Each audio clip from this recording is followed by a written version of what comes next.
سلام بچه ها، قراره که بهتون رقص چاقوی ساده رو واسه هر کسی که مبتدیه آموزش بدم.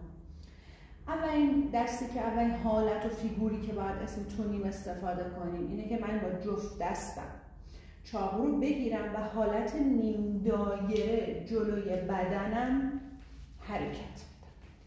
ببینید دارم پای پشت پا میزنم که توی آموزش رقص با موزیک زندگی با تو معین تمام این پای پشت پا رو یاد دادم.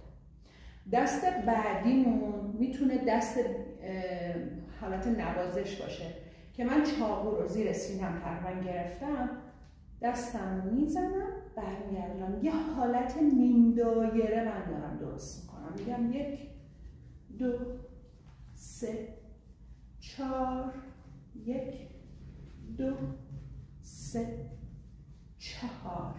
میتونم این دست نوازش رو به جلو بزنم و میتونم چاقو و دستم بگیرم. مثلا لحظه که میرم سمت عروس اوماده کسی که تولدشه میخوام چاقو رو تحویل بدم و برگردم، دوباره با همین دست باشه، یعنی تحویل بدم بهش ندم برگردم و بچرخم دستم حالت موج باز.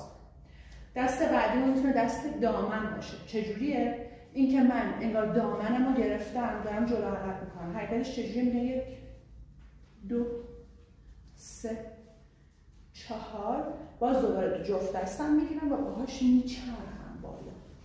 نیم دایره هر رو میام بالای بدنم میکشم، با پای زبدر رو به جلو حرکت میکنم، میارمش پایین. توجه داشته باشید که هر حرکتی که یاد میگیرید و تو تمام قسمت‌های بدنتون میتونید بزنید. مثلا دست نوازشی که بهتون گفتم دست وزیر سینه باشه، این دست میتونه بیاد پایین، اصلا من پایین حرکت کنم.